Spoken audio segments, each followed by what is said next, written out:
the City of Littleton City Council study session for Tuesday, January 28th, 2020, and all of council is here. And we have our agenda has been set. We're going to start out tonight with the Xcel Energy transmission line improvements, and we have allotted 15 minutes. So, Mark. Thank you, Mayor, Council. I'm going to actually just turn immediately over to Jennifer. Okay. Let her make some introductions here. Excellent. And I'm filling in for Michael tonight. He had a conflict, but I'm here to introduce Xcel Energy. They're here to talk about their proposed transmission line that is going to be coming.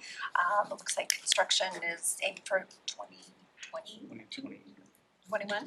Yes, so they'll get into the details of that. But with us this evening, we have Larry Claxton, who is the project manager for Xcel, and then Tom Henley, who is our area manager for Xcel. I think many of you have met him, many of the new council members. And then Charles Hutchinson, he's the environmental project coordinator with Power Energy, which consults with Xcel. So with that, I'm going to turn it over to them to do their presentation, and then we'll open up for questions. Great. Well, thank you very much for having us, and we appreciate the opportunity and time. Good evening, Mayor and Council members. Some of you I've known for a while, since a couple of different elections, last election, some I haven't met yet, so I passed along my card so we can hopefully get together in the future and kind of give you an idea of some of the plans that Xcel Energy has here in the state of Colorado and some of the really ambitious goals we have. A lot of which is kind of tied into this project. We have kind of what's called a pinch point for this transmission section. It's not a new line, it's an upgraded line essentially. So the existing poles would be upgraded from about 115,000 volts to 230,000 volts. What we're going to do is give us the ability to bring in a lot more renewable energy, which we've procured on the open market space, some of the cheapest cost energy that we have, period, over all of our other generation resources. But to be able to bring it here to the area and move it around effectively and get it to the commercial and residential customers who actually need it, we have to upgrade this particular line. So for more details about the project, I'll let Larry go ahead and kind of talk you through what it is that we're proposing. It's not a significant impact in Littleton, but you'll definitely see us out there. It's just like less than a mile from us. Correct. Right. Yeah, thank you, Tom. Thank you for the opportunity to present this. So if we go to the first slide. So like Tom said, the purpose of this is to bring in some renewable power that's being built out on the eastern plains as part of our Colorado Energy Plan that was approved by the Public Utilities Commission. This is one of these smaller, this is one of the projects that allows us to meet the needs of that Colorado Energy Plan. We've got an existing transmission line that runs from our substation near on Holly, just north of Arapahoe, and it runs due west, and it goes through portions of Centennial, Greenwood Village, Littleton, Englewood, Sheridan, and the city of Denver. The portion that goes through Littleton right now, it's a double circuit 115 kV transmission line that is one of the excuse me. It's a lattice tower. It's kind of an erector set looking structure that goes through Littleton High School's property, through Progress Park, and goes to our Englewood substation, which is on Windermere, just north of Bellevue. So we've actually got 5 sections for this overall project. Littleton is affected by 2 of the segments. Total of less than a mile crossing your jurisdictional boundaries, and actually 3 small sections. Section 1 is the double circuit, like I said, the double circuit line that will be rebuilt to a single circuit 230 kV line, and it's a single pole configuration versus the lattice tower structure. So it may be anywhere maybe 5 to 10 feet taller because of the configuration, but not noticeably taller. We feel the aesthetics are better with the single pole configuration. We're looking at, for segment 1, about 6 structures within the city boundaries. Again, there's just that short stretch that goes through Littleton High School's parking lot on the east side of the high school. And then it goes back into Greenwood Village. No, it goes into Inglewood. It stays in Inglewood for a short ways until you get to Progress Park. Then it's back into Littleton jurisdiction. And then to our Inglewood substation, which is actually in Littleton. From there, it continues west, and it's currently a double circuit 115 kV lattice tower structure, which we will convert, go to the next slide, to a double circuit 230 kV line. Now, the section in Littleton where these structures would be located is really when you cross Santa Fe and the railroad tracks for a short ways and the South Platte River, and then we're into, I believe it's Inglewood again, and then eventually into Sheridan. So that's what the new structures will look like. It's a little cleaner, brings in some higher voltage for us so that it meets the needs for that Colorado energy plant. Yes, sir. The tower down in Progress Park, right by the new playground, is that being removed? Did I hear? The existing transmission tower, Right, it would be replaced. just replaced, okay. I Just heard replaced, it's being yeah. removed. Yeah, and the what we're proposing is pole for pole replacement. So Okay. where there's an existing pole, there'll be a new pole. That way, it doesn't affect new people. People that are used to a pole there will already have one, or will have one Are you again. familiar which tower I'm talking about, the pole that is right next to the playground? Almost tempting the kids to go climb it. That's on the It's a north side. Playground, we just got the South Suburban Parks and Recs just got redoing, putting a boatload of money in there, and I think I heard from them that pole was getting taken out. And it's just on the south side of Bellevue. Yeah, okay. The lattice tower will be taken out, but it will be replaced by this monopole, which will eliminate the desire to climb it. So, Too high. you know, being a boy, I can appreciate that desire, so. So, speaking of South Suburban, we have met with South Suburban to let them know about the project, and we'll work with them during construction to make sure that it's done efficiently, safely. We've also met with Littleton Public Schools, same thing, we'll work with them to try to minimize any impacts to the students with our construction. And we have met with the City of Littleton's Community Development, Mike Sutherland, and also their Public Works, your Public Works and media people to make sure that they're aware of it and confirm that no land use permits are required for this, but we do need road crossing permits and all that to make sure, again, public safety is paramount and that the project's done efficiently and effectively. And we will work with all property owners throughout this whole process so that they understand we're coming, what we're gonna be doing, and what we'll do for mitigation after we leave. Okay? Will there be any temporary shut-off of electricity? So schedule, and this is, show this up here, so we're doing design and engineering. It's an ongoing process to try to refine everything. One other thing that's not on here is we still need to submit the project to the Public Utilities Commission for their approval. We anticipate no problem getting that approved since it is part of the Colorado Energy Plan that they did approve. But we haven't actually submitted that yet. We're hoping to do that in the next couple of weeks. Okay. Jurisdictional briefings, what we're doing today, we've met with 5 out of the 6 jurisdictions that are impacted by this.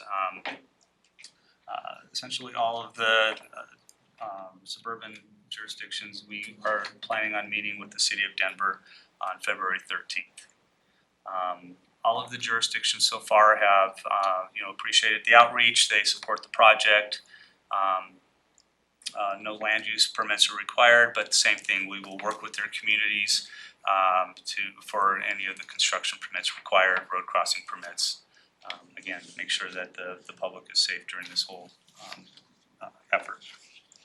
Will it affect traffic on Bellevue at all?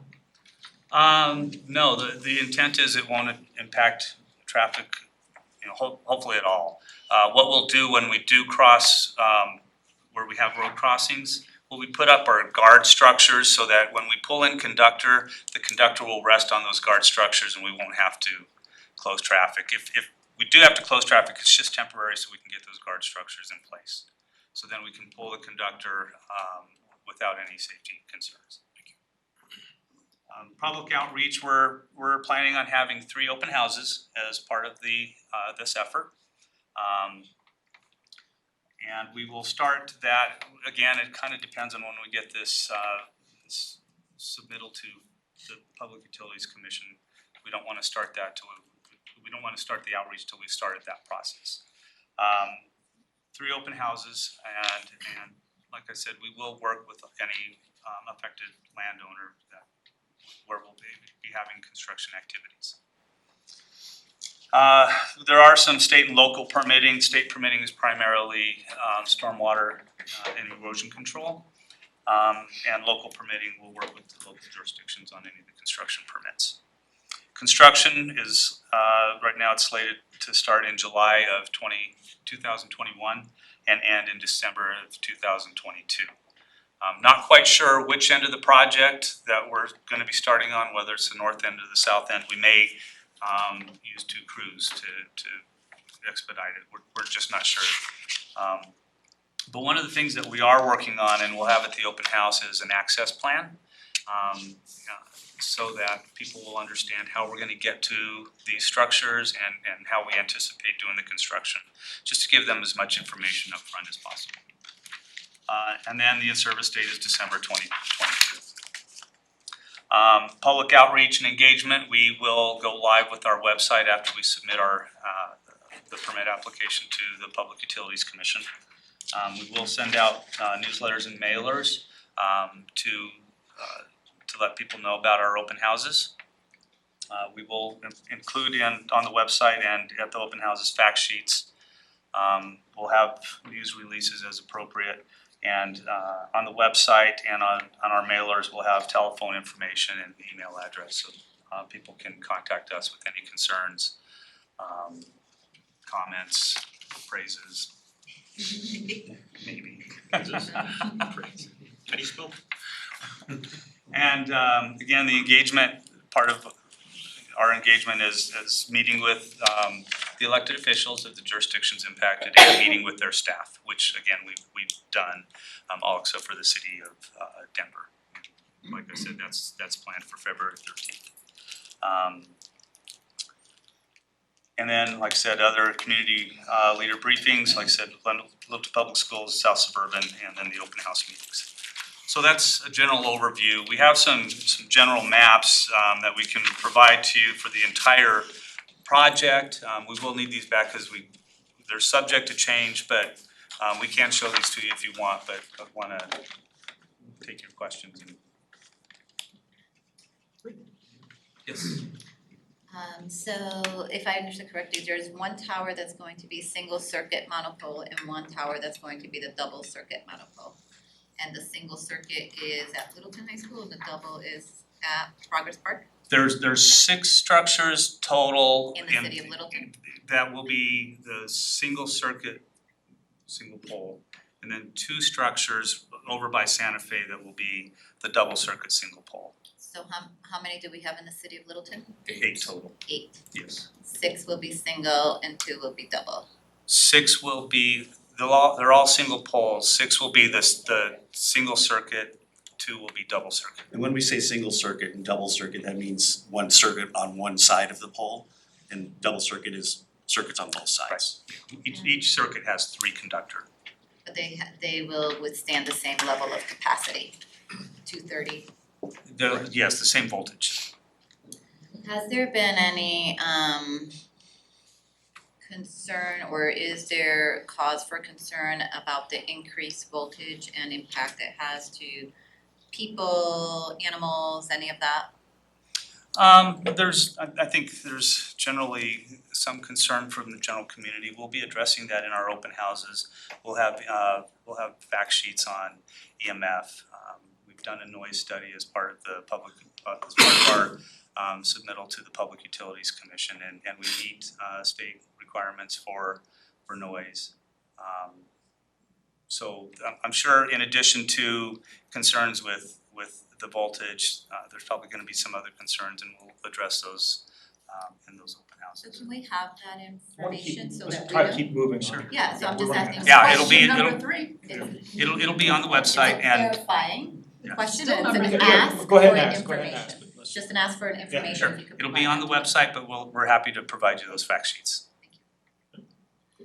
What are some of the things, you listed 2 of them, that the public would be concerned about that requires this much public engagement? I think there's gonna be concerns with the construction, not so much in the city of Littleton, but other jurisdictions. We'll be in some people's backyards replacing structures.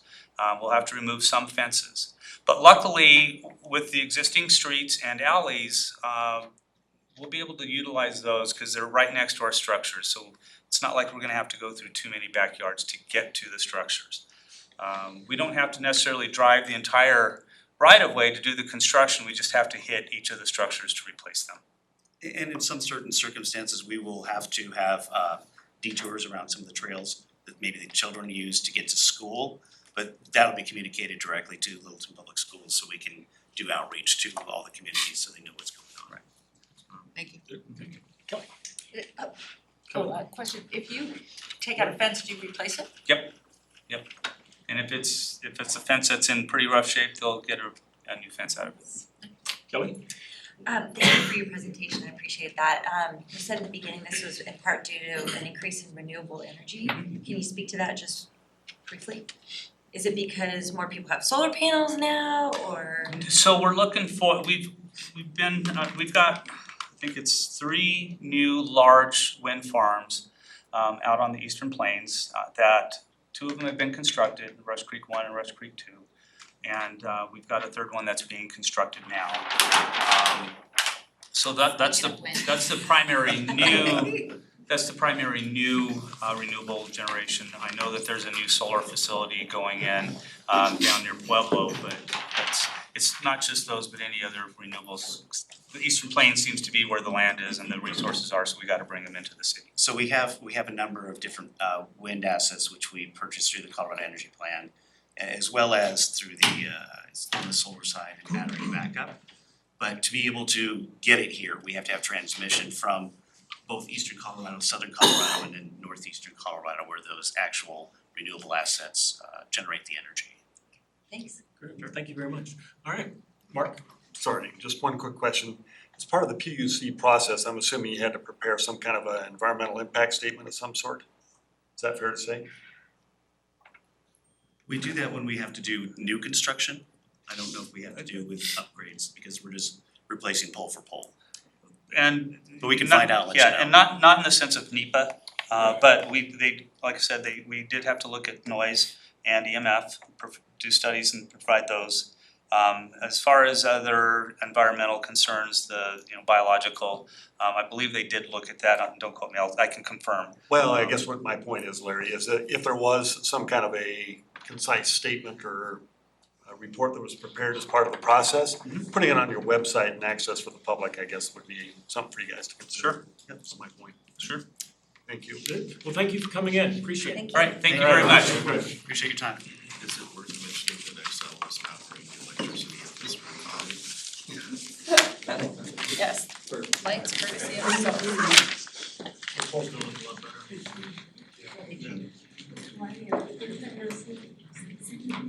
All right, and for our next exciting topic, we're gonna move into the 2020 census complete count. We're also allocated ourselves 15 minutes for that one. Shira, are you the person? I am the person. Oh. It's all yours. All right.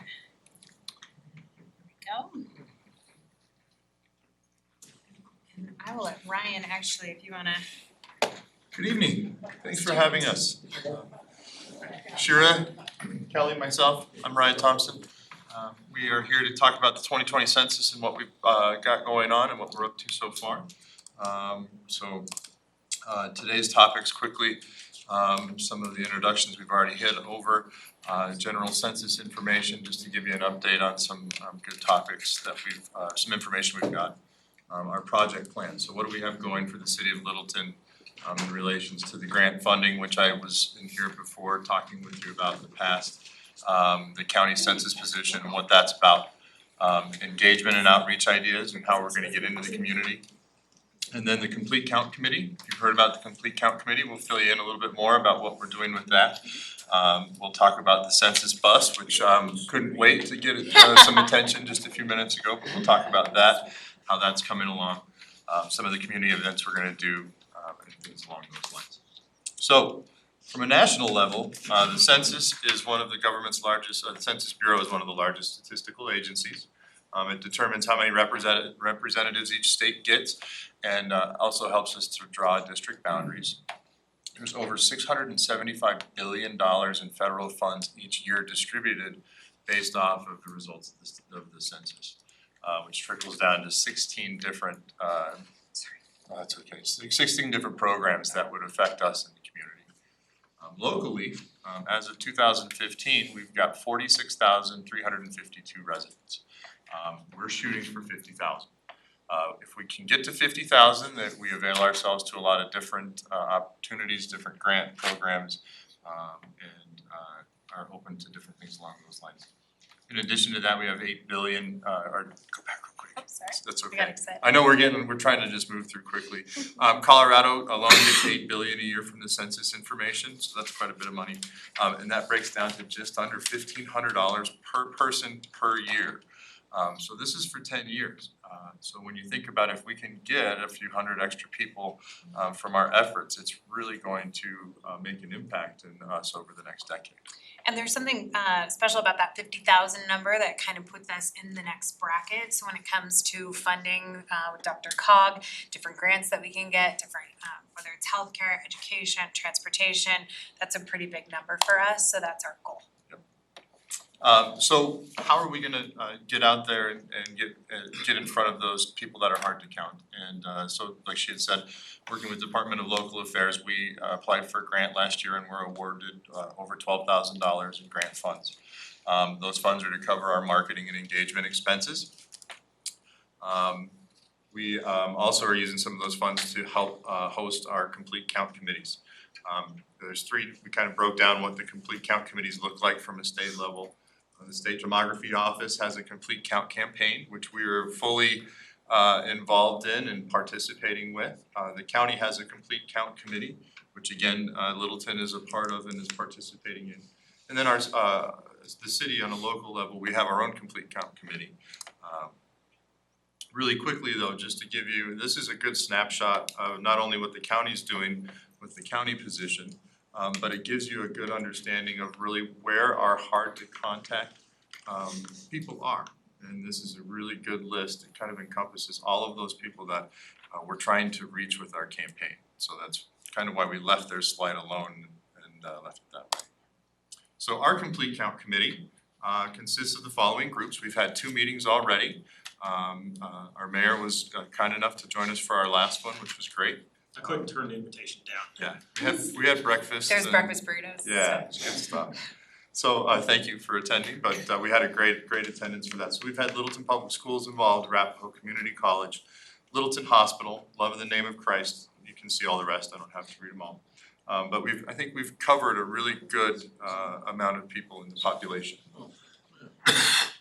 So how are we gonna get out to them? And how are we gonna get the message out to that hard to contact community? We came up with the idea of a census bus. We have an omnibus program that we have 3 omnibuses that move around the city of Littleton for 8 hours a day, 5 days a week. And they go to the communities that we're trying to contact the most.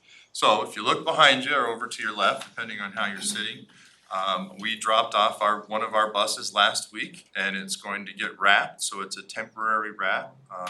again, covered with the grant funds that we applied for. And that bus will now be, hopefully by the end of it should be here by the 31st. I was hoping it'd be out front tonight. But by the 31st, that'll be cruising around the streets of Littleton, sitting at stoplights and letting people know that we really want you involved in the census.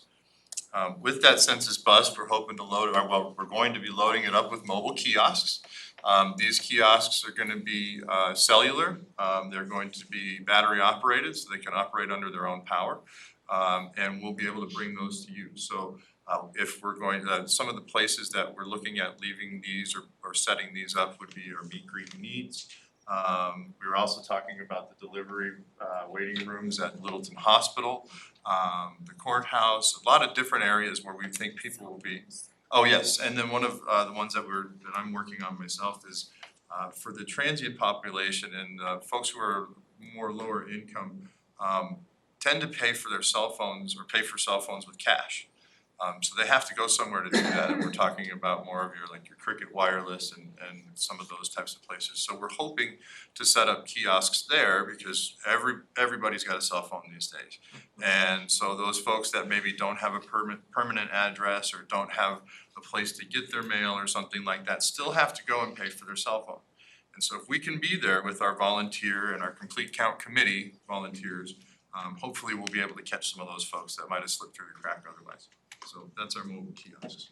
We're also doing a lot of other communication. I don't know if you've noticed our big Main Street banner that went up on Monday over Main Street. That is the census banner. We also started running stories in every single Littleton report.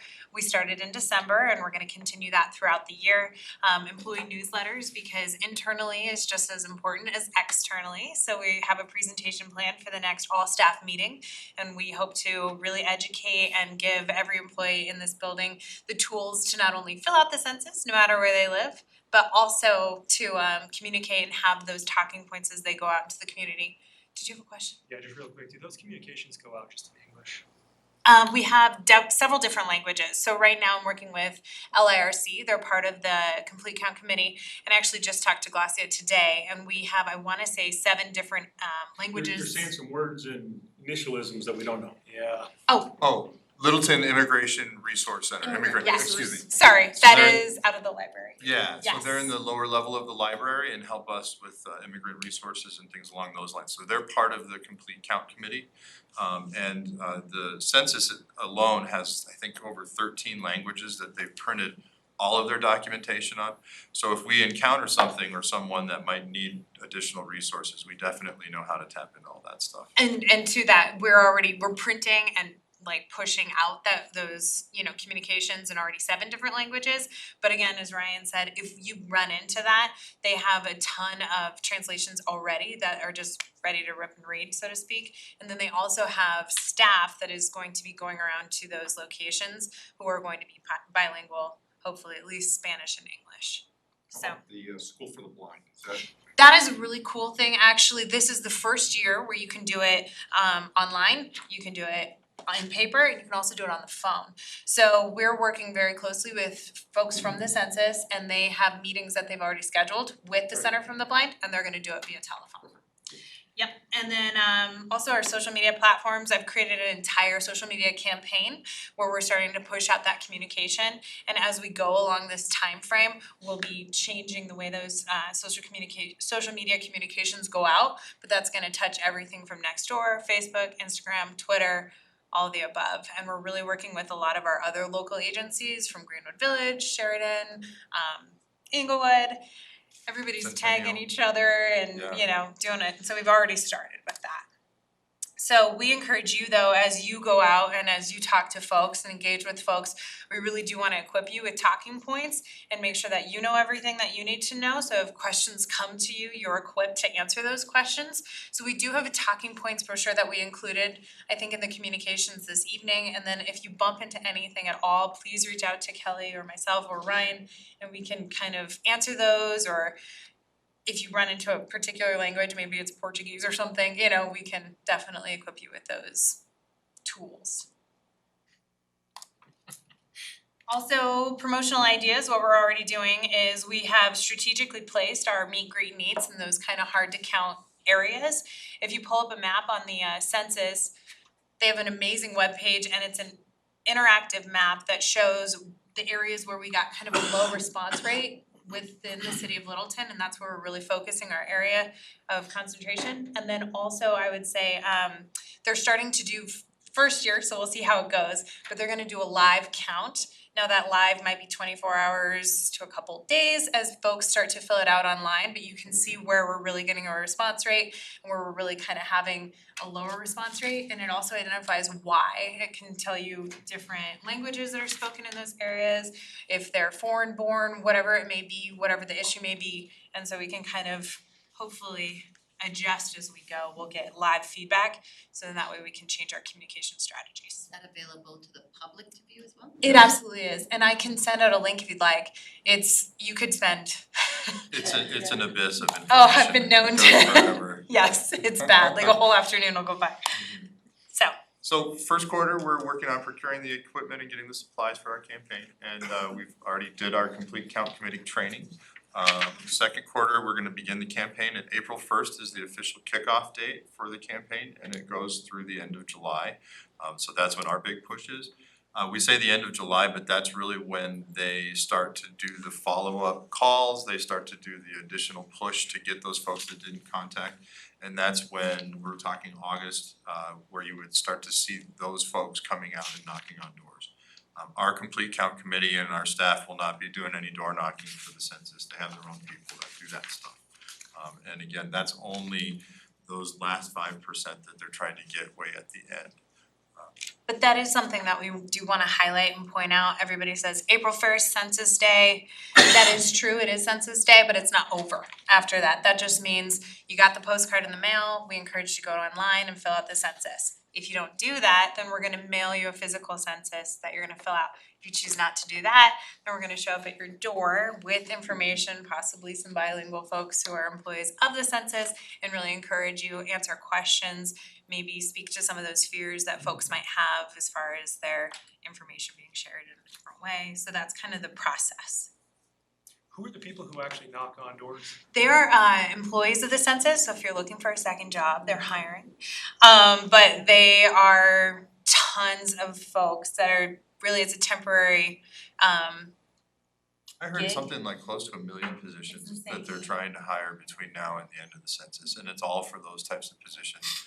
And with that information she was talking about online, they're really gonna be able to focus on who they're sending into the hard to contact areas, so that those people knocking on the door are gonna, one might speak Spanish, but one might speak whatever other language is more affluent in that area. And so it's hopefully gonna be a really focused campaign, and again, just a very small portion of what they're doing with the whole census. Third quarter, count ends, no response follow-up, and fourth quarter is the evaluation, and then I believe it's the 31st of December is when it goes to the president, and that's when we all get the information. So, Is it one for one, meaning, or can I fill one out for my entire household? that's a good question. That is a great question. I wanna say up to a certain age it is 1 for 1. But obviously children, that one, and the deadline is April. So that's another push that we're doing into the hospitals. We're thinking of getting Littleton bibs or Littleton hats that say, I was born, I count, to make sure that they are included. And again, the hospital is part of the Yeah, no, count. It's not 1 for 1, it's 1 per household. It's per household. And so the person who fills it out is asked to fill it out on behalf of everyone in the household. And that's, yeah, and so what happens though is, she's right, Kelly's right, and what happens and where the hard to counts come from are those folks who are students who are maybe not living at home, family members who are in assisted living or temporary assisted living, things along those lines. She had mentioned children, so one of our campaign ideas is to do bibs for the newborns that say I count, and hand those out the first few weeks in April so that every baby in there is another one that counts. The other thing that we talked a little bit about last night too is that when you're talking about people who need to be counted in the census, whether they're legal or whether they're legal or illegal, whether they're citizens or non-citizens, if they are sleeping, eating, and living most of their time in Littleton, they need to be counted here. Okay, foreign exchange students who are here at the time of the census, so if they're here as of April 1st and they're here for an extended period of time, they count. Everybody counts, and so that's really important to talk about as well, that even if you're here temporarily, but it's a long time temporary thing, that's somebody that definitely needs to be considered on the census too. They're gonna work really closely with university populations because they want college students to, their theme is the head in the bed. Wherever you put your head in a bed, that's where you need to be counted. So if you have a child away at college, they will be counted where they put their head in the bed. Really? Even though we're paying their tuition? Yeah, Yes, ma'am. it's not like taxes, so. But yes. So an example, my daughter's gone for 6 months. She'll be back in July. Does she count? She's supposed to count where she's at, where As her of head's April in the 1st. bed, not here. Australia. As of April 1, and lucky. So it But sounds like she should count. I would think, you would count a soldier, wouldn't you, in Europe? and that's that's a totally different campaign as far as the soldiers that they're doing. And that's a great question that, I think, Well, a Yeah. soldier overseas, so soldiers overseas, students that are in dorms, at the time of the census would be counted at that place. So the government has that stuff set up for soldiers who are overseas on leave, and they're counted that way.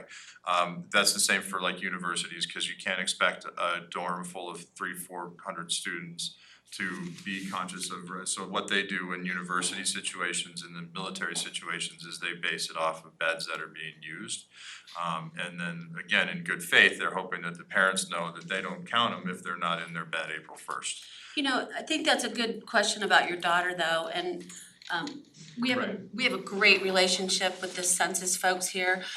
Martha Ruby Byers is with the census and she attends all of our meetings and she's super proactive, and that's a good question for her. We'll ask her when we see her. Maybe In a that could couple be weeks. an add-on to the talking points. Yeah. What do we? Absolutely. That's a good thing. And on those talking points, those are the broadest things that I've already kind of encountered. But again, I feel like I'm eating, drinking, breathing the census. So if you have questions, please, Let us know. let us know. Well, thank you very much, Council, Thank you. You have any other questions? Thank you. Thank you very much, thank you very much. Oh, Kelly, on the funding, none of this is coming out of Littleton city funds, right? All grant. Well, I wouldn't say none. I would say, Staff. yeah, Ryan did a great job. I mean, there's some incidentals like printing and some stuff like that are coming out of our department's budget. Well, such as the buses, the covers on the Right, buses. the big stuff like that, Ryan did a great job applying for those grants with Yeah. DOLA, and the big stuff is coming out of the grant money. All the kiosks, all that stuff. We're chipping in for the county census office, right? Correct, and that was not covered in the grant funds that we applied to have it covered, but the DOLA didn't put that in they didn't qualify that as part of So it. the council funded $5,000 on the general fund as our contribution to the census coordinator referral. Payback is good. Payback. Right, thank you very much, thank you very much. We doing 2 buses? Just the one. Just one. What's the cost to wrap a bus? $3,800. $4,000. $4,000. When you think of the amount of time and the amount of people that We'll see it. Yeah. Are the kiosks something that we're gonna be able to keep and repurpose or Oh, something else? renting. Oh, we're renting. And IT is working on that, so we still don't have a final, but they're kind of comparing prices right now. And so we're gonna rent them is what we know. Thank you. Alright. Thanks very much. Sure. Thank you. Have a good night, Sheriff. All right, next up on our agenda will be the Next Generation Advisory Committee discussion. We've allotted ourselves 30 minutes.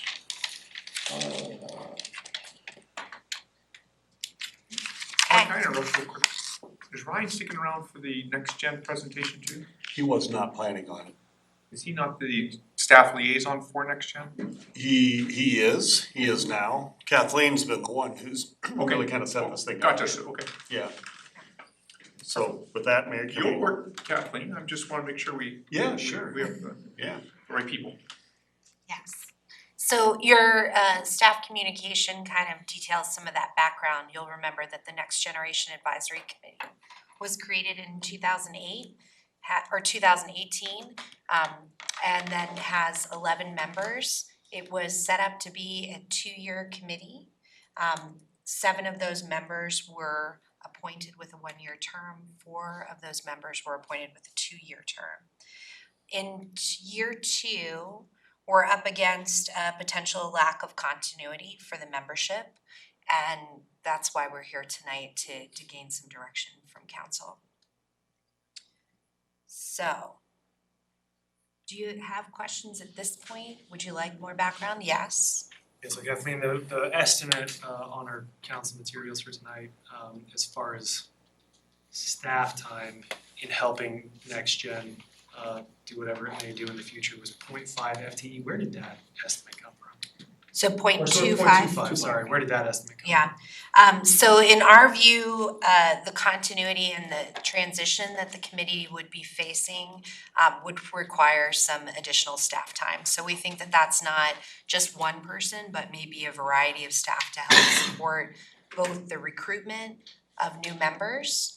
So that's everything from going through the recruitment process to interviews, setting up all of that, as well as sort of helping bridge with the work plan that the current members have put together, so. And which specific staff do we expect to be working on this?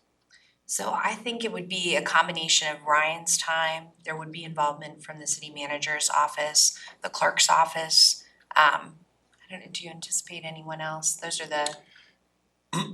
Yeah, that's probably the majority of it. If there's others, it's probably pretty minor. So the recruitment piece of that, tends to come out of the clerk's office. So that's, I don't really imagine too many other people being involved.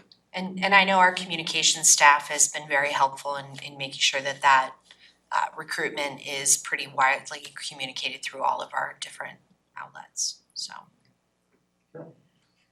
So the number is 0.25? 0.25, yes. That is 10 hours a week, 52 weeks a year.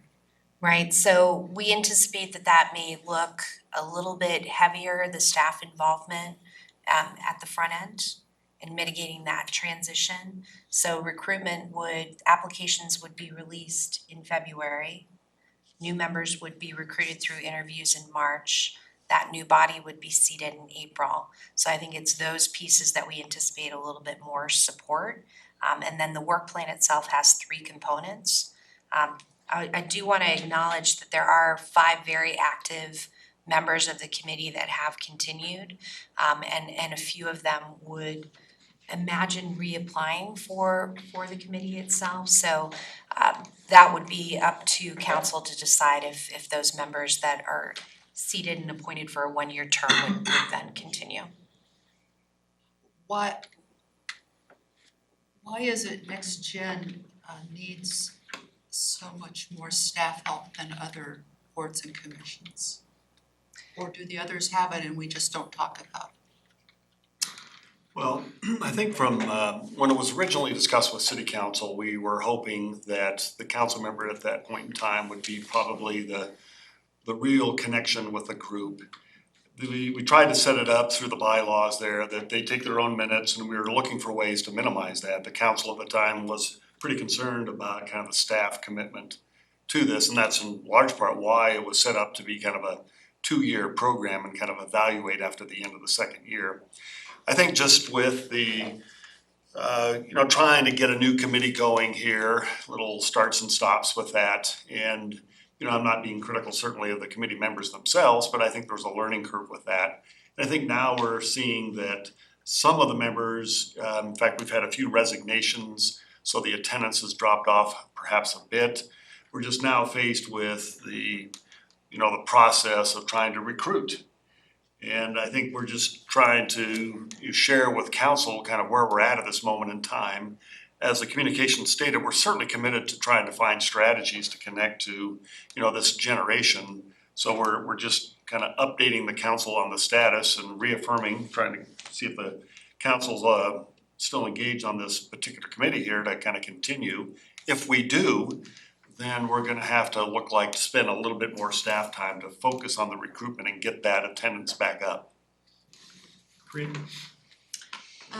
So the recruiting that we're doing now is to fill the positions where people have stepped off. So it's still just recruiting through the end of the next gen term, which is I think 1/31/21.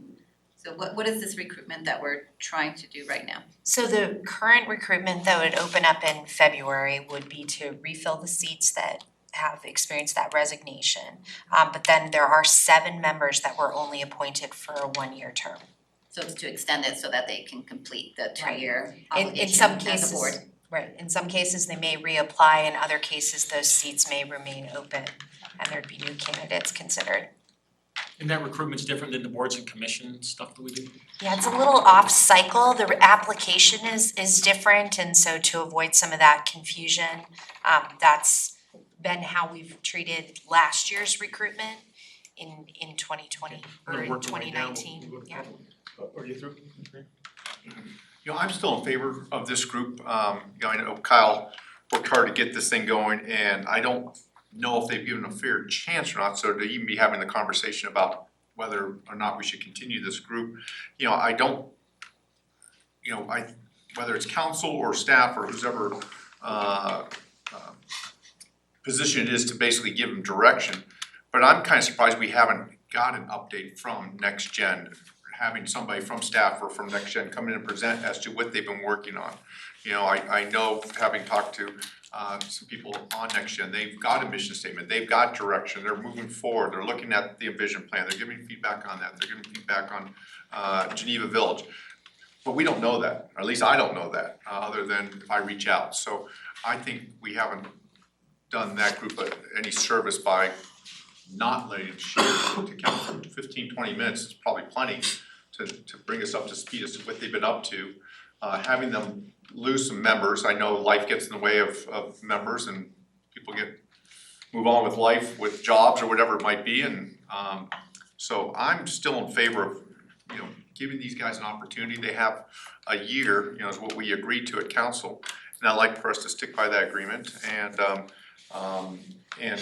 hopefully between now and, you know, I'd say 2 or 3 times throughout this next year, I'd like to hear sort of what they're doing, or do we have things that we would like Next Gen to look at? You know, we don't have to wait for them to figure it out. We can give them direction. We can say, hey, you know, let's talk more about Geneva Village. You know, what's your thoughts about Airbnb? You know, we're gonna be having these conversations on Friday and Saturday. You know, these are things that we should have brought maybe in front of Next Gen already, so that they could have given their opinion maybe on that or future stuff that's concerning to them. So that's where I stand on this group, and I hope we agree to move forward.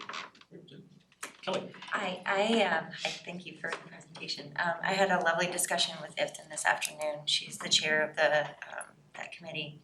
And I support it too. I think it's a great committee. I think it's a huge benefit to our community going forward. I have concerns about a 0.25 FTE. I think that's a lot of staff time. 10 hours a week seems, I mean, that's like a full day at Children's, so that's a lot of time. Maybe you could, look at that and see if that number could be cut, because I know staff is very busy with a lot of other things as well, and I think this group is gonna be very competent in moving forward. And I agree with Patrick that giving a bigger picture ideas to talk about. I talked to Ifton and said, you guys, you're younger than us, bring your creativity, bring your ideas to us about what you envision Littleton as 20, 30 years from now, because you're the ones gonna be raising kids and being the senior citizens and whatever, so throw it at us. Anyway. I agree with what Kelly said, what Patrick said. I would support continuing with this group. The past council made a commitment to them. We can reevaluate in the fall how well they're doing. They have a work plan, which took a while to get there. Kathleen helped them with that. So now, when they bring people on board, they know what they're doing. They're gonna go for some quick hits and then hopefully give the feedback that's so desired. Couple things in terms of the FTE.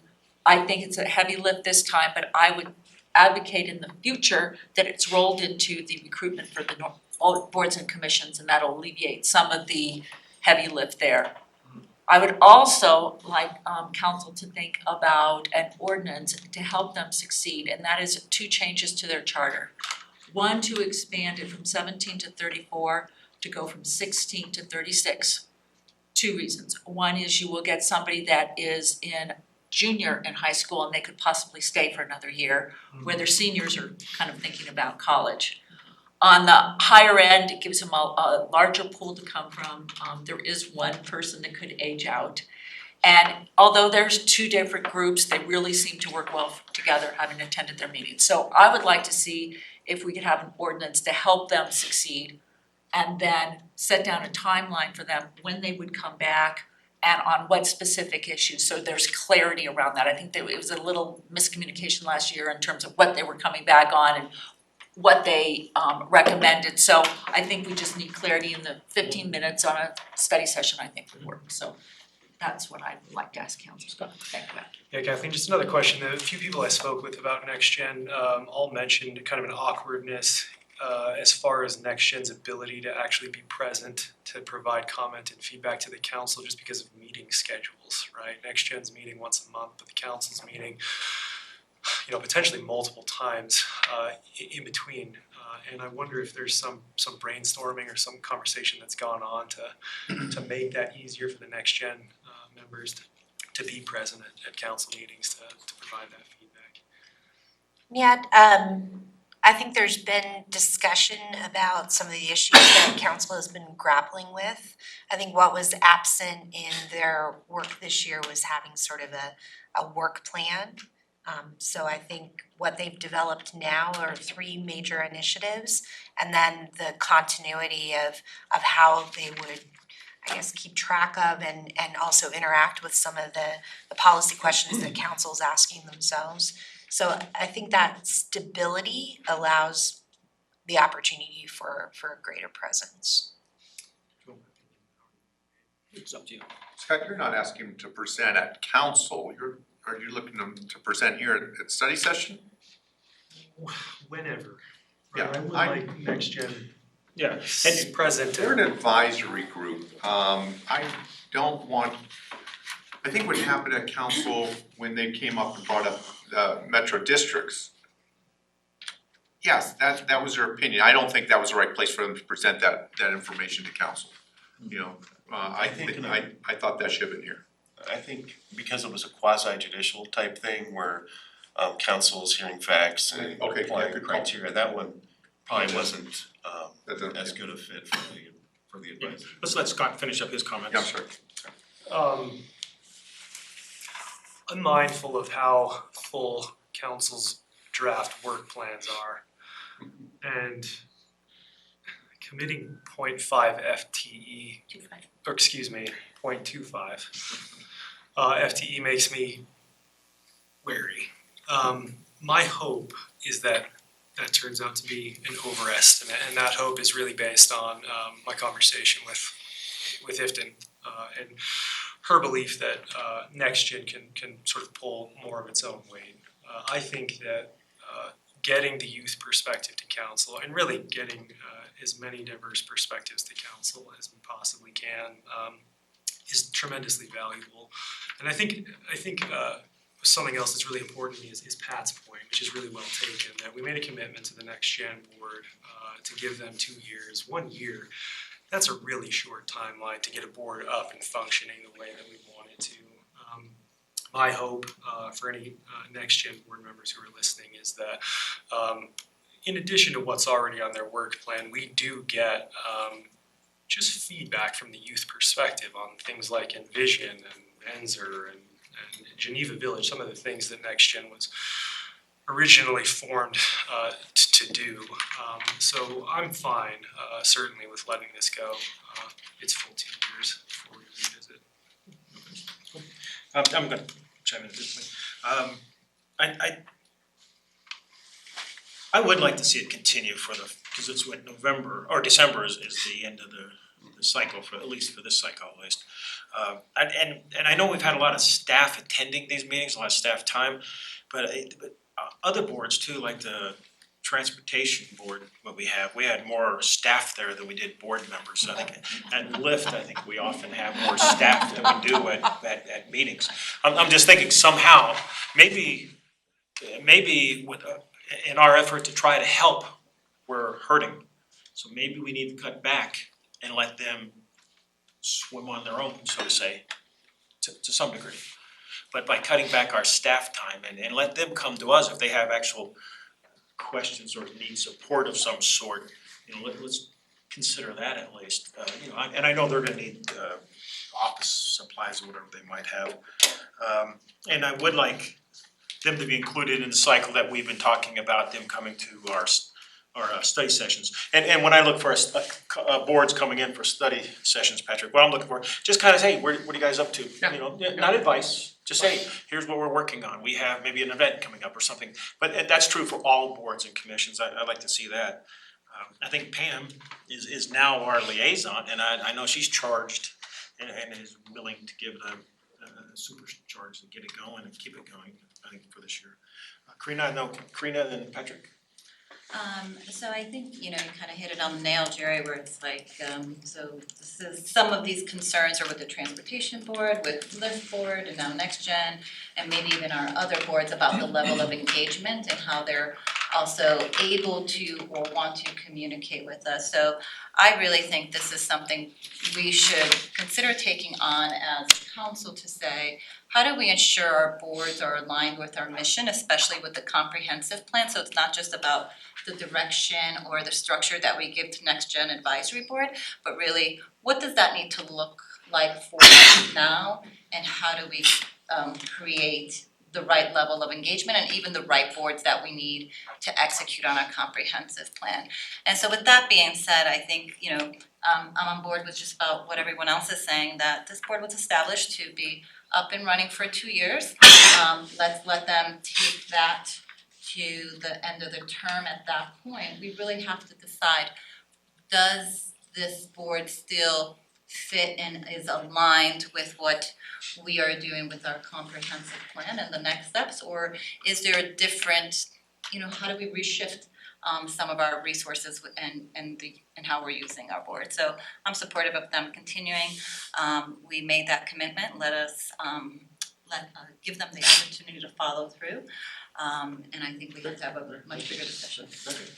One of the things that we said, when we started talking about this group, to me, it wasn't about, having a second opinion on an issue, on a metro district or on a Geneva Village. It was for them to go out there and hear what other communities are doing, where they are using technology in a different way, where they bring something to us and say, hey, have you guys ever thought about doing this?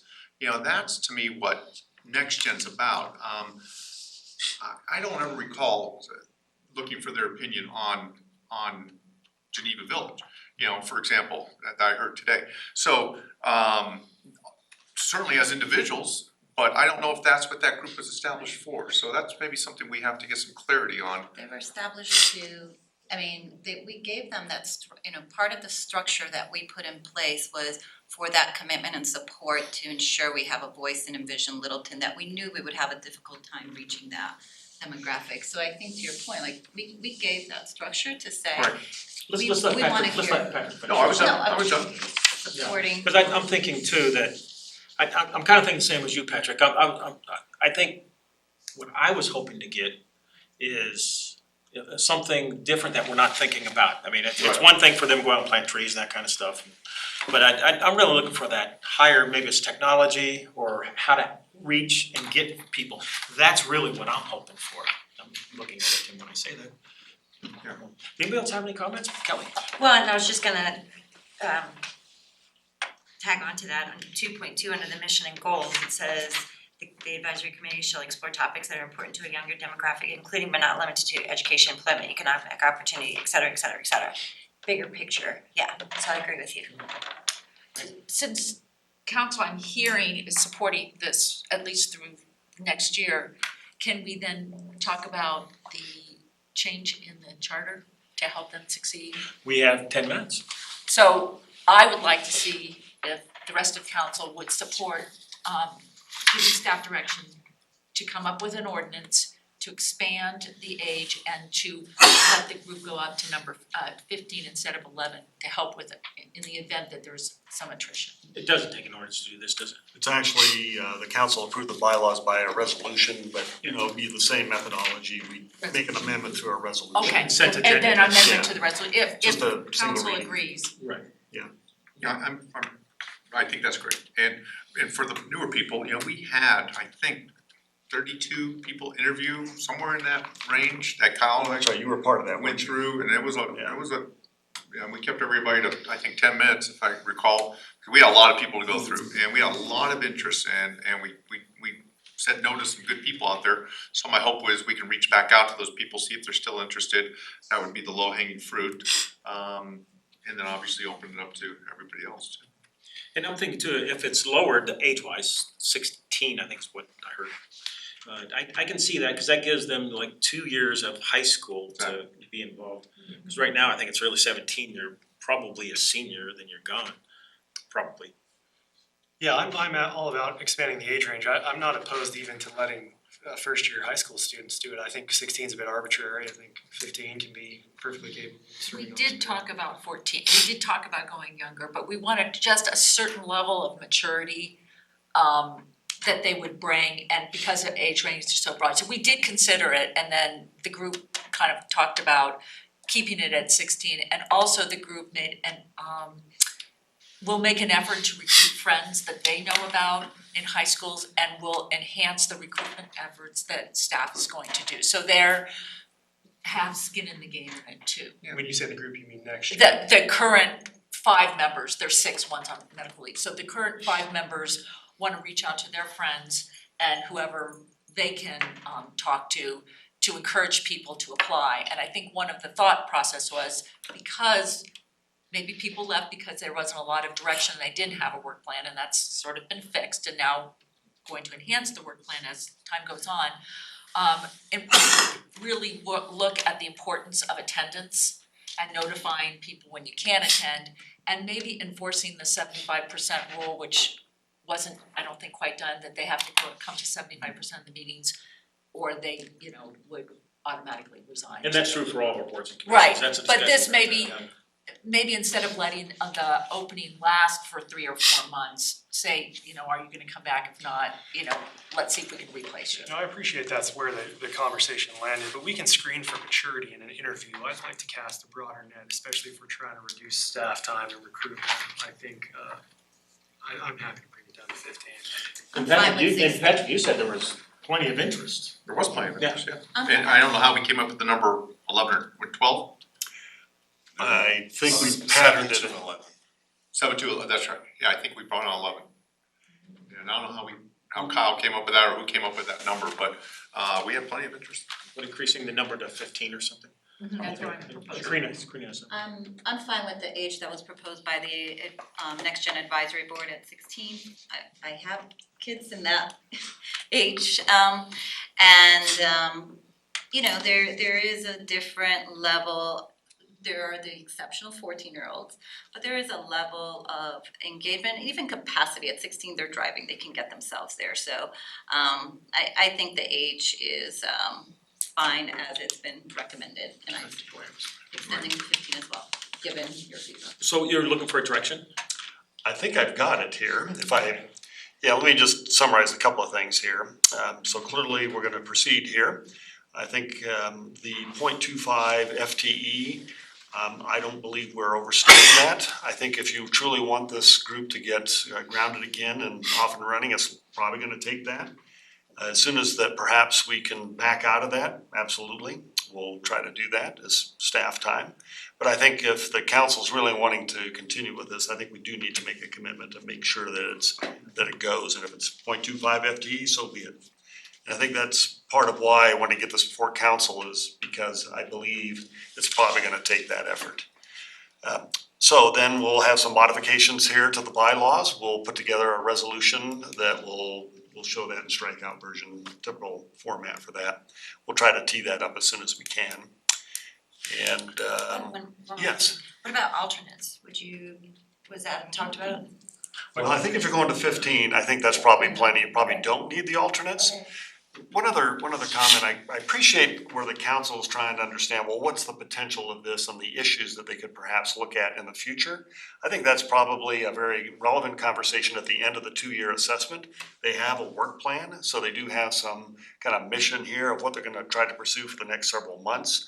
I think getting that started and assist them to accomplish that, get some wins in essence. I do like, the mayor's suggestion where we can bring them in for a quick 15-minute, kind of update periodically. We can certainly work with Pam as the liaison to kind of tee all that up in a timely manner. So I think I got the direction, I think I hear, and Jerry? Further I think Reed, just let Reed.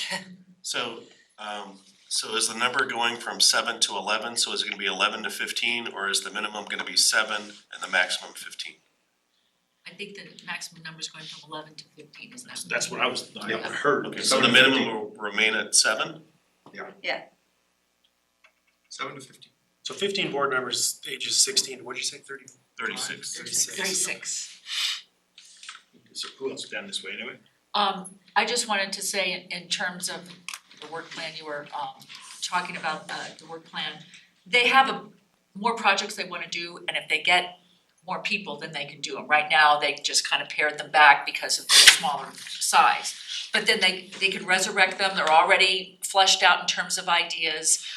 Fun things like a pub crawl to gain engagement and build camaraderie, things like this that they can do that are all ready to go, so they're teed up. Yeah, kind of getting back to what Patrick and I were talking about earlier though, when what it might say on paper, when we talked about it, when we created it, it was really to get ideas. It's not going out there and doing this fun stuff, like I said, planting trees or whatever. It's to come back with a different mindset of something that we're not thinking of maybe. That's really what I'm hoping to get from this type of group. And yeah, I know they have to have fun, Well, but that's they really, have- they're not there just to have fun. They're there to and come with us with information. Right, and because the conduit wasn't there, but what I think they did is they wanted to do a big Earth Day event. And with the smaller group, they had to now kind of work with another organization and supplement that, which it makes good sense. Because they had to scale it back down. And once they get their numbers up, then they can scale it up and do what they were originally intended, now that they have some of the other things in place. And to me, there's already an Earth Day event. I don't need a committee to get involved in an Earth Day event. I want them to come with new stuff. I'm looking for new stuff. And I'm sure they'd be willing to do that. Cool. They'd be That- very that's- excited, when we're very talking about excited that, to do that. Remember, the new stuff, or what we were trying to get from that demographic group is input into our envision process. In the visioning stage, the comprehensive plan, and now where we're heading. So that, we were very clear what the intent and scope was for to have that point of view and make sure we can access that demographic in this process. So I hope that continues to be part of the work plan, because that was one of the key things that was the decision maker, at least it was for me.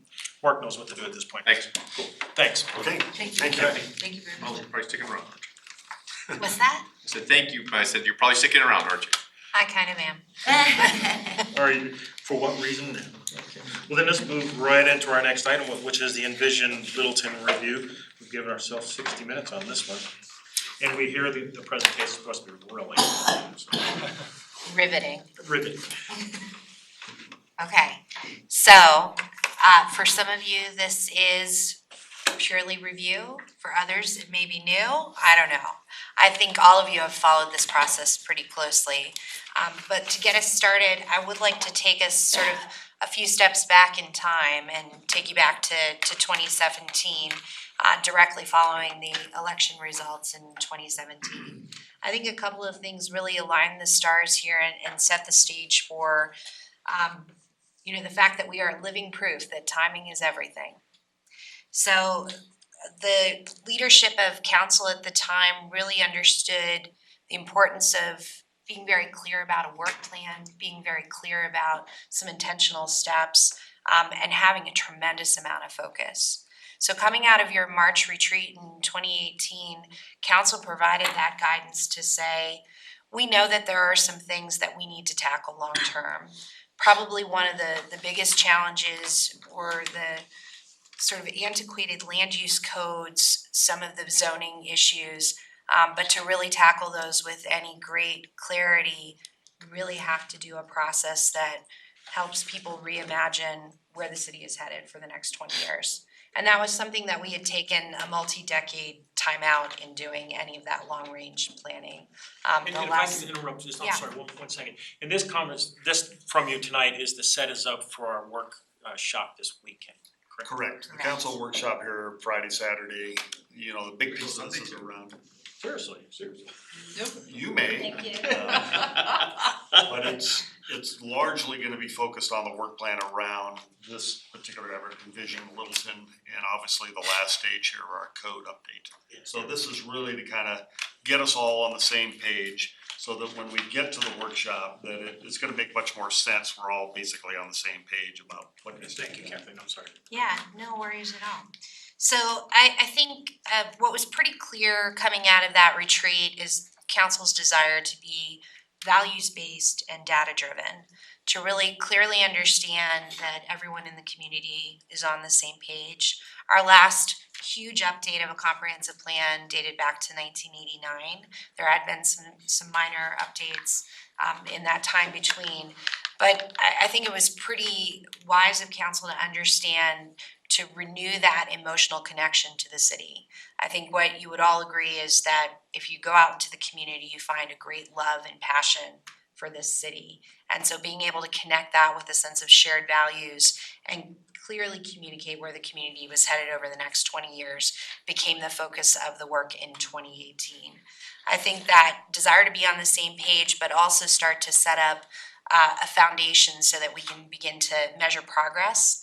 As you think about where you want to go in 20 years, the devil is in the details, of course. I always like to borrow the words of one of our speakers from our speaker series, Peter Kageyama. He talked about this idea of being strategically principled and tactically flexible. The other great inspiration from our speaker series, Darren Atterbury from the city of Fort Collins, came very clear that there are a few steps that really make this kind of work impactful. You have a clear vision that everyone's on the same page of where you're heading, and you begin to align resources with that, which is much of the work that we do with priority-based budgeting. And then you get this evolving culture of collaboration, right? Like it's thinking across the whole city. Some wonky people would call that systems thinking, but it really is, it becomes that holistic view of every time there is an action on the part of the city, there is a series of things that contribute to that. Sometimes there can be unintended consequences, but there also can be that trickle effect that can gain momentum. So that starting with an emotional connection again became the premise of the 2018 work. So it really was an effort to go out into the community and let them guide the process. I think for some of you that are new to council, if you were to talk to your colleagues, in many ways council let the community lead that conversation, right? They really did take that step back and say, guide us, tell what those shared values are, and really communicate your hopes and desires for the city. When you do vision work, sometimes it can be very beautiful because it's all puppies and rainbows, right? Like everybody gets a rainbow, everybody gets a puppy. But again, the devil is in the details, but it's important to have those emotional conversations and reconnect with that passion that people feel for this place in a very unifying way. Obviously, you have seen the results a number of different occasions about how our community really stepped up. Hours and hours of their time, thousands of conversations, huge amounts of interaction and activity, great participation in so many of our events. But it was the foundation for why we got to where we were at the end of last year with the adoption of the Comprehensive Plan and Transportation Master Plan. 2018, that unifying vision, that is, I cannot overemphasize that idea. We went into that process knowing that we wanted a vision that brought people together. I think for some that live outside of Littleton, sometimes they think, oh, you guys don't agree on anything. But the reality is there's way more that brings us together and way more that keeps us on the same page than sets us apart. And I think it was important for us to take that step about what that unifying vision was.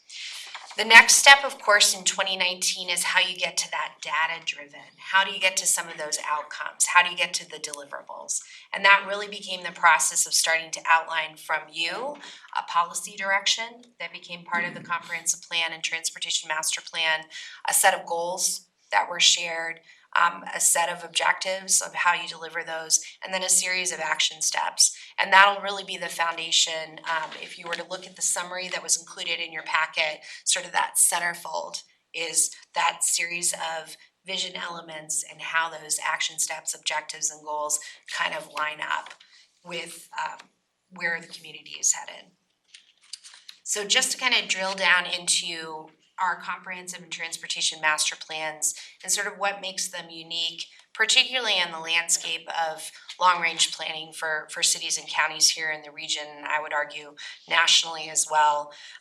We set up the process to be a shared one. It's becoming more and more a best practice among cities. You can't look at transportation in isolation without looking at land use, and vice versa, land use without looking at transportation. They greatly influence each other.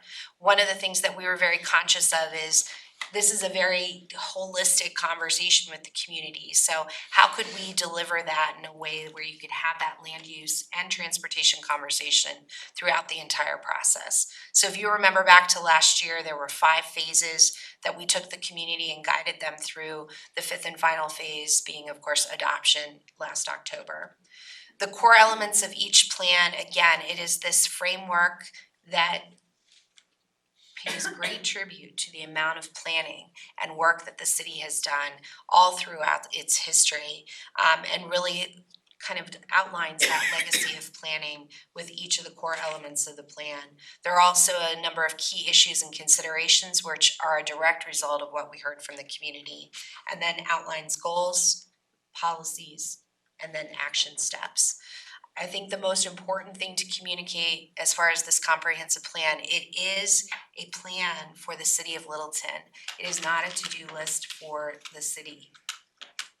It requires incredible partnership to be able to deliver on this vision for the city of Littleton. We are blessed with a number of very active and passionate partners that help us deliver on a great quality of life here. This plan is really an attempt to engage them in where we're all headed together. Can you say that one more time? This plan is not for the, say that first line you said. Well, I would say Not for the citizens or for the, I guess I didn't. like it's not a to-do list for city staff or council, right? Okay. It is bigger than things that we could tackle alone. If you take an issue that council has spent a tremendous amount of time over the last couple of years, something like housing, that's not done in isolation. There are a number of partners that we need to tap and engage in that process. So I think you remember this from close to adoption, our emphasis on really kind of taking everything that we heard in the community and making sure that that was pulled through the plan. You know, so that input, how you can see that in a core value, how you can see that in a guiding principle, and then how that translates into the goal, the policy, and then an action step. That became really important for what we were hearing in the community, so that translates very naturally and seamlessly throughout the entire plan. As far as the comprehensive plan, a couple of things that I would point out. For all of you, you may remember these pie charts. They became a really important tool to helping communicate and sort of create a sense of what we were working towards in terms of community character. I think they're going to continue to be useful tools as we look at the next level of detail and updating the land use codes and zoning for the city. But you can kind of get a sense of those. I think it's a really unique approach, and it was one that the expertise of Kenneth Key's Collaborative brought to us. There are not many cities that kind of are able to crack this nut beyond just straight up land use, but also incorporating some of those other elements of look and feel and really aligning with the community's character. So I think it puts us at a great advantage. One of the things that I would share with you is, as people have reacted, you know, from other communities to our planning, I think the thing that I hear most often is, wow, that really doesn't look like a boilerplate, right? Like it really does feel like a product of a Littleton-based effort, and we often talked about the idea of sort of Littletonizing it, right? So I think that that's the power of community character and what it gave us. In the summary document and here on this slide is just sort of a snapshot of some of the land uses and character types. I think what we really wanted to emphasize, particularly with the summary, is that we heard over and over and over again the importance of parks and open space. And we don't see much of that changing over the next 20 years. We also heard a huge desire to see more and more of that suburban character. I think where we see some of that not aligning as closely now is a greater emphasis on things like auto-oriented character, if you remember some of those conversations, but we see more and more of that. The urban character is pretty flat, but that is definitely concentrated to the downtown. And then we do see a potential for mixed character and where that may become a tool along the corridors. Of course, all of this is at still a high level. And so how that translates into the land use code and zoning becomes really important and requires a huge and robust community conversation, which is what we hope to tackle in 2020 and 2021. That is not something that gets delivered without having that conversation and really providing that detail in our various tools. From the transportation master plan, a couple of things. Just 1 second, Yeah. going back to the Yeah. last, and that's where Pam and I both had questions on those numbers. Are you, Right. have that coming up to discuss that a little bit more? I thank you for the reminder. So I'm sure that some of you may have said, how does Kathleen do math? Because that doesn't add up. There are two very detailed tables, both on existing land use and future land use and character, existing land use and character, future land use and character, that do add up to 100. But my intention tonight is to really cover the high level. If we would want to spend some time on that, I think those tables in particular are going to be something that are incredibly influential through the code, the Unified Land Use Code process. So they'll continue to be part of the general thinking. But tonight's totals weren't to add up to 100%, but to really communicate some of the priorities that we heard in the community and where we see some of the changes. But without having the Rising. information, it's difficult for me to understand what that slide is. I don't see the value in it if it doesn't have a Jerry. 100%. Go ahead. I looked at the two tables and they're great and they do add up to 100. I just think they need to be reconciled in the same categories. And then eventually, when we start making decisions, then it's easy to see the differences. Right, but if I have to keep going to some other document or some other pages, this particular one is missing something. It's missing the rest of the percentages. Right, and it's sort of a strange mix, right? Like it's a strange mix because it parks and open space don't have a character, right? Like they don't fit in a category of character. What I'm missing from this, it seems almost right there, is where are we taking let's say we're going from 25% to 45% for suburban character, what's that coming out of? I'm not asking you to answer this right now, but that's what I want to know. Because I know the pie cannot be bigger than a total of 100%, I hope. And so if numbers are going up, all of them are going up, except for one, what is it that we don't have anymore? Okay. Good question. I have the same one. Parking lots, I hope. I have the same No, question. that That was Only thing we can do is, high rises. Okay, go ahead, sorry. But at some point though, can we maybe change that or? Yeah, absolutely. We can get that updated for you. So the transportation master plan, just a couple of the highlights. One of the big challenges with introducing an idea like character is that you want a transportation network that really takes into consideration that context. So we really tried to use character as an important component into defining how streets are classified. the types of streets that they are. So that looks a little bit different than how the engineer to my right might classify things historically, right? So I think that that's gonna be an incredibly useful tool for us. There were a number of overlay maps that you might remember as part of that, a menu of potential projects, and then, a clear direction from council throughout the entire process of how the Transportation Mobility Board can help define some of those priorities moving forward.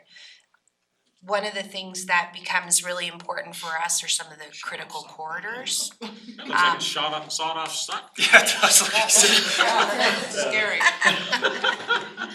I want one. That's why it's so critical. Right, that's why it is critical. But you might remember where the Transportation Master Plan does kind of take a look at specific corridors and lay the foundation for some additional analysis and study that needs to be done on those corridors. I think part of the work for this year with the Unified Land Use Code influences in a lot of ways that transportation piece, and they go back and forth with each other. Obviously, potential projects, there were a whole gamut looked at, but the bulk of those, the big message there is, almost 3/4 are auto capacity projects. Obviously, there's a price tag with implementing the Transportation Master Plan. The plan itself estimates that between 188 and 252 million. That's a price tag that we currently don't have a funding source to remedy that. So that was, the sobering truth of the Transportation Master Plan, and you may remember that all from the conversations last year as well. On the pie chart, is that based on dollars and cost, or is it based on number of projects? So it's based on number of projects. So I was surprised to see this, that the capacity was so high, because that means wider roads, more roads. Is that Not how to necessarily. read that? Or is it operationally gaining capacity through operational efficiencies? It can, Okay. it certainly can, whether it's intersection improvements, traffic signal coordination, just a whole host of things that are not necessarily adding lanes, Okay. yeah. Yeah, That that seems like what I remember seeing, hearing as we were going through the list. Okay. Yeah, it is a true mix of that, because there are a lot of constraints in terms of adding. Right, that's why I was questioning that. Yeah, and if you actually had a pie chart here that was showing you the dollar figure for each of those categories, obviously the auto capacity would just completely dominate. It's very expensive, being the point. So the light rail extension was one of the projects. Is that the only thing that's making up that transit 1%? I find that hard to believe. No, and if you'll remember, part of our conversation was there are a number of projects that have regional significance where Littleton would participate financially in some of those, would potentially participate in those, but would not be the sole funder of that. So So there where are a number would that of particular project be captured here, for example? I think that we've included most of those outside of this. They're listed as projects because again, this is the number of projects as opposed to the dollar amounts. That's not clear for me, so Okay. that's fine, we can move on. That's good. And a lot of these projects would both touch on auto capacity and also active transportation, right? Like we do intersection improvements and that has a new bike lane or something like that. Or we widen the road and now there's a protected bike, something like that, right? Correct, yeah, there'd be an opportunity if you're gonna take on a particular corridor, for example, to take on perhaps all of those different categories at some level. So yeah, it depends on kind of how you approach specific areas. This particular page is begging for a lot of questions and clarification, so maybe we either need to put some notes or something else to clarify what we're looking at. Okay. Thank you. That's another way of saying she doesn't wanna hold us up. Thank you. And part of the work last year with Envision 2 was to have the opportunity to kind of take a snapshot in time and look at the annual net fiscal impact with a couple of different scenarios for how land use could be considered in the future. And so you might remember this graph, also a pretty sobering point in our conversation of looking at options for how we move forward with the additional needs and what the city's needs are going to be long term. So I think, you know, tonight's presentation was really intended to sort of flash back, provide that broad overview, and give you a sense of the process that we've been through. Less about digging into those details, but I think that we are more than willing and capable and happy to come back with those details and revisit both the comprehensive plan and the transportation master plan in greater detail. But to really get everyone on the same page is, you know, these were the highlights throughout the 2-year process. What we really have done is, in some ways, we're coming at this a little differently than I think how you would do a traditional planning process. Obviously, now the work that we did with the community lays out a 20-year plan.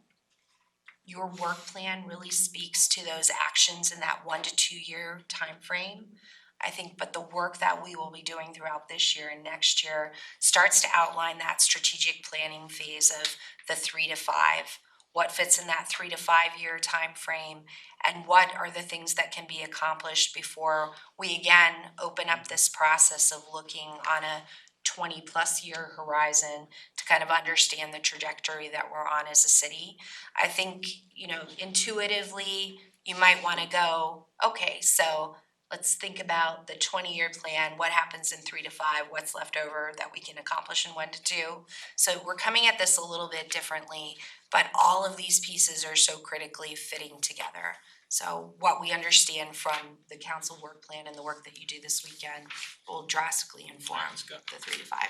So I'm starting to get a feel for what implementation of, say, the ULUC is gonna look like, right? We do study sessions, we do draft work plans, we do joint meetings with planning commission and on, right? This number, every time I see it, right, when I read the TMP, I see it again tonight, this $678 million, right? If we're gonna implement this, I don't know what implementation of that starts to feel like. When do we sort of get down to work on trying to come up with essentially 8 times our city's annual budget? And what do we do? And just to make sure that you understand, like, so that is the total need, but the city's contribution, that the gap that we are experiencing is that 188 to 252. Does that make you feel better? Yeah, not No. But so it's not quite as staggering, right? A number, but 2 million under a moderate federal funding scenario. You know, it is a great reality that We're gonna talk about this here starting on Friday, just about how do we take on that reality. And obviously, we don't have here in the foreseeable future, 188 million. So the real question is, what is the priority? Where do we focus our attention? Because we can't do it all. And I think this is, you know, a lot of this is gonna go into the discussion around Santa Fe. You know, we had a lot of community interest, obviously, at the intersection of Mineral and Santa Fe. We've been very successful with Dr. Cog and receiving some short-term funding. So we have at least a start there. But I think Friday now, we're gonna have to take on the issue of the TMP, the priorities, and what does council really wanna focus on?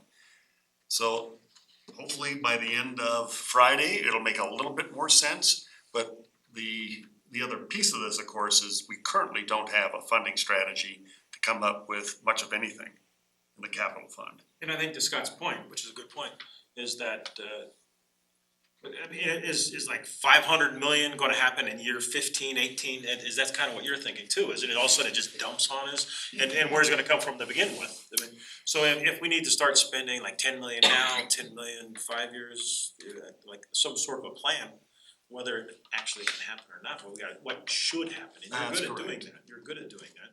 Sales tax. Thank you. Sales tax. Yeah. And I think that's what we. 1,000%. And that's what we hope to lay out for council is we need to start coming to some consensus around a strategy. We've all been talking for the last couple of years about we see the problem. Now we understand the magnitude of the problem. That's the the importance of the TMP. So what now are the priorities that council wants to focus on? And then get very specific about a funding strategy for that. So we as staff are prepared to kind of address some of that here starting Friday. Okay, cool. Great, Vanessa. Can we go back to the annual net fiscal impacts? Yes.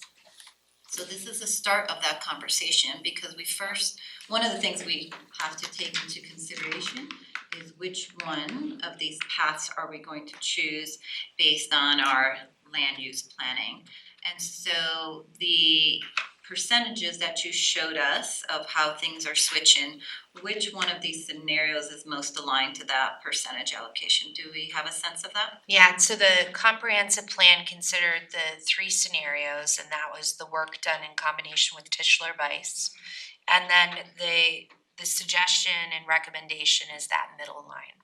Okay, So it's so that. the future state, the shift in that land use and character is starting at that scenario 2. So at least we have that as a starting point for consideration.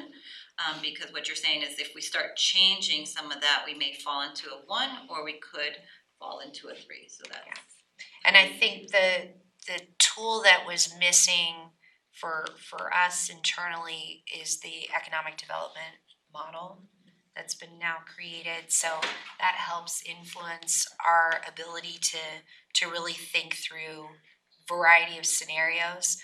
Because it would be easy to just look at this graph and say all residential is bad, right? That there just aren't the revenues to be able to sustain it. And that might not address all of the complexities of various projects. And so the economic model gets us to a finer grain. Because again, this is meant to be a snapshot, takes into account the needs that would happen as the city grows, what those needs are, and what the costs are relative to the revenue that those changes bring in. And so that's where you see that gap. This is a really important statement here, is this particular graph. And so if we take the middle row with this kind of fiscal impact, it is truly a snapshot in time. So as you update comprehensive plans and TMPs, you would do another fiscal impact, say in another 5 or 6 years. But this economic model that we're talking about is to allow us to look at project by project and try to track that. This is the data-driven piece of our comprehensive plan. This is where we're collecting information to understand the impact. And then we obviously contrast that against the actual revenues within our budget. So all of this is data trying to understand, are we making progress in our land use decisions? Are we getting to the results we wanted?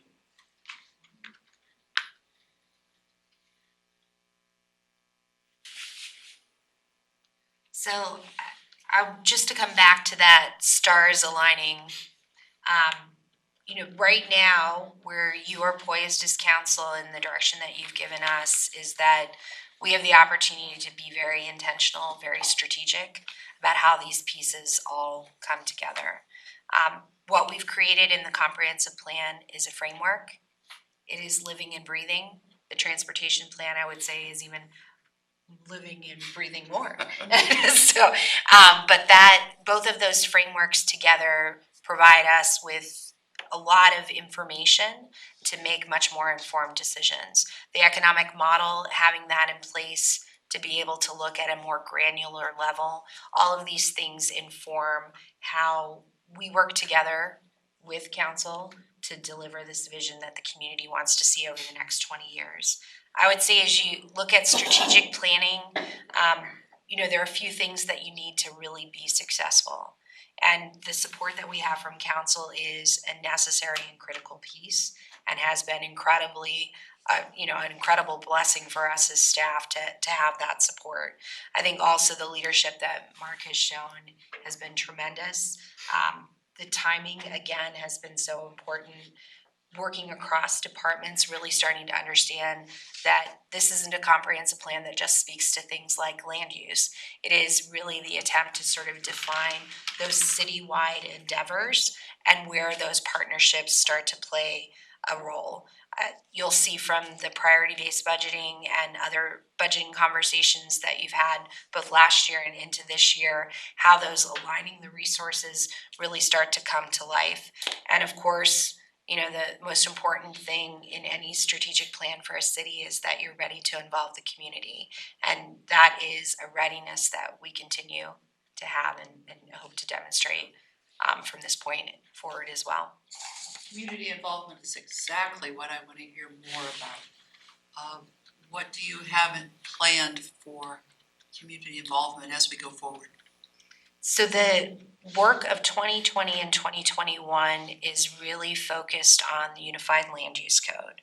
And I think the major change will be a much more robust, almost workshop style feel of, we're calling them Envision Studios. So giving our community the chance.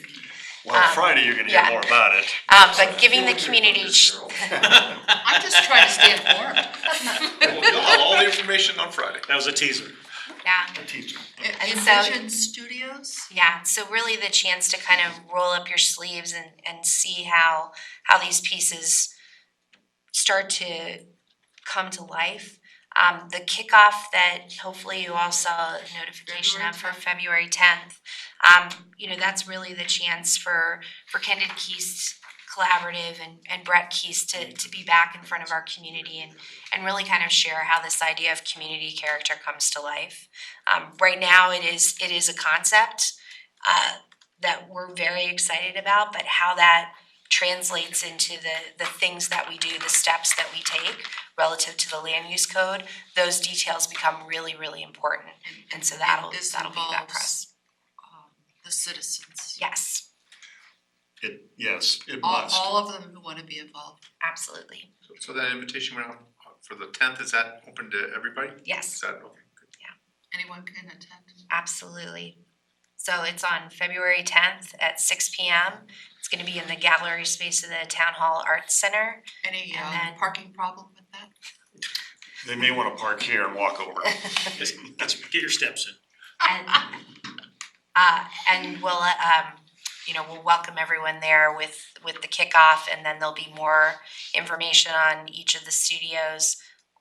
What we'll talk about as part of the process is how we'll kind of step through something that, land use code is crazy exciting for attorneys, right? Maybe not for the average person. So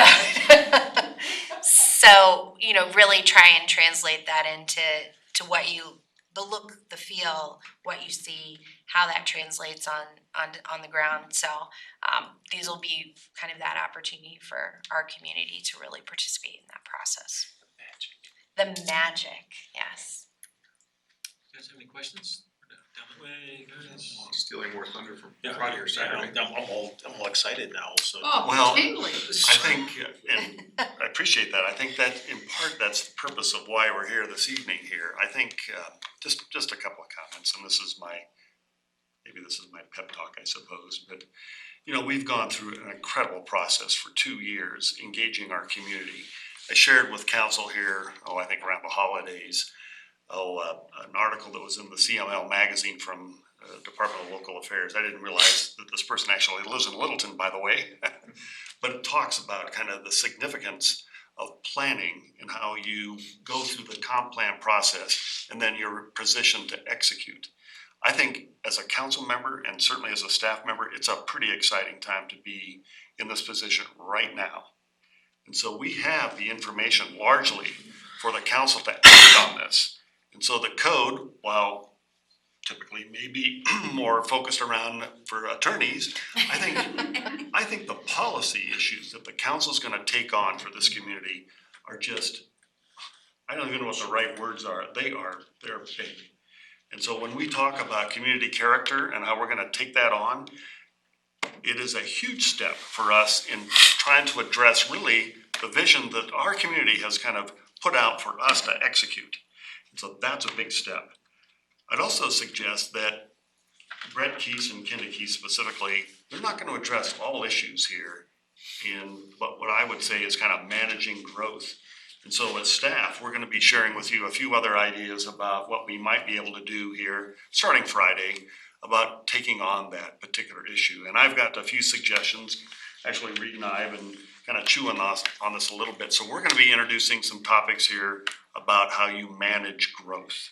I know it's a topic throughout the whole metro area, and I think there are some ways for us to be very proactive. Now, make no mistake, for us to define community character is definitely a way to manage growth. So I think, again, right now, for the next 18 months, 2 years, we're gonna be taking on, for this community, a pretty impressive work plan.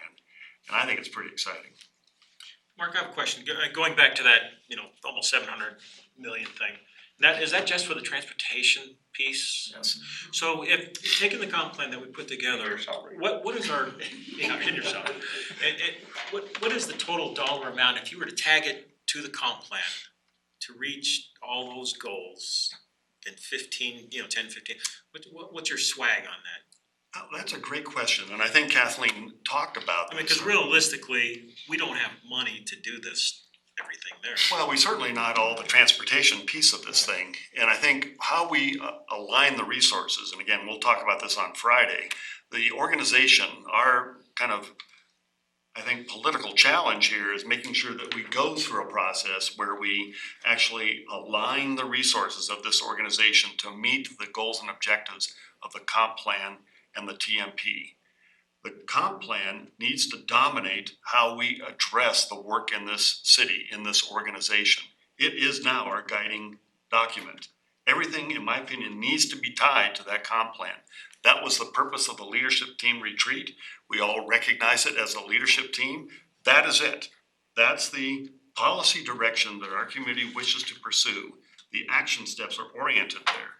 So over time, we'll probably have a better idea, Jerry, about how much this will cost.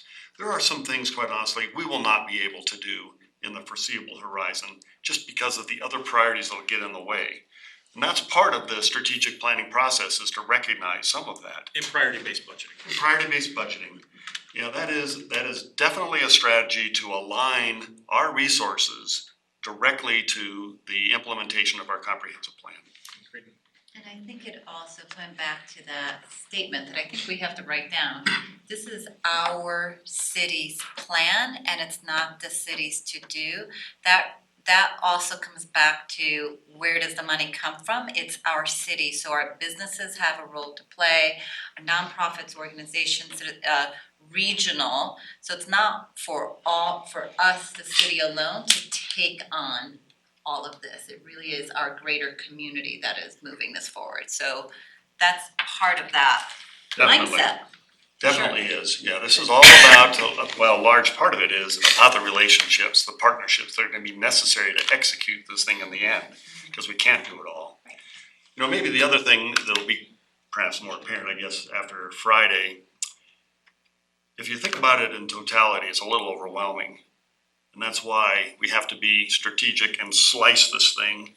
And my approach, of course, is to develop a work plan and identify each piece one at a time so that we can track our progress and get to some end. Otherwise, I think if you don't have the discipline here to manage it that way, and the political discipline to stick with it over time, our chances to succeed are less. And I think, quite honestly, for the last 2 years, the credit to the council, they've had the discipline to stick with it, to stay on track. And I think that's why I think today we're positioned to do some great work to get now to into the end here where the real weeds are of this particular process.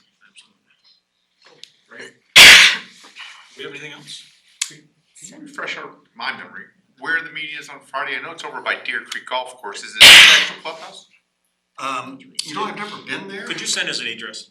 Yeah, there's an address, but I heard it's a little difficult to find because the sign's right there, but it's a building in the back. It's a wedding venue. Yeah, I've been there. Yeah. You have? Have you? Okay, I've never been there. I don't know if I've even seen it. Yeah, just send us a. We've got the address. Have we? Yeah, Becky said it. Is Saturday the same place? Yeah, same place. Send it again. Okay. You might, Google map the thing, cause that's what I'm gonna have to do. Yeah, exactly, just send it. Just send an address, we'll get there. Before. Cool. Are we through at this topic? Great, thank you, Kathleen. Thank you so much Thank for you. that. Thank you. Yeah, I appreciate that. We're gonna move down to our city manager and city attorney. I have no updates. I had an update, but I'm gonna hold on to it for next time. Okay, I understand. And the only other thing I just want, of course, we got the workshop this weekend, and on February 2nd, we have a joint meeting. It says joint with planning commission, but it is joint meeting with the planning commission on February 11th, and that could be a pretty good one. That's gonna be beautiful. Yeah. Is that a breakfast meeting? No, I think it was a regular meeting, but it's gonna be about on codes again. So then I know Reed has stuff that he wants to give us, but I think now's not a good time for him to give it to us, just cause just don't. Alright, if there's nothing else. Yeah. Okay, we're done. Thank you. All right, thank you. Thanks.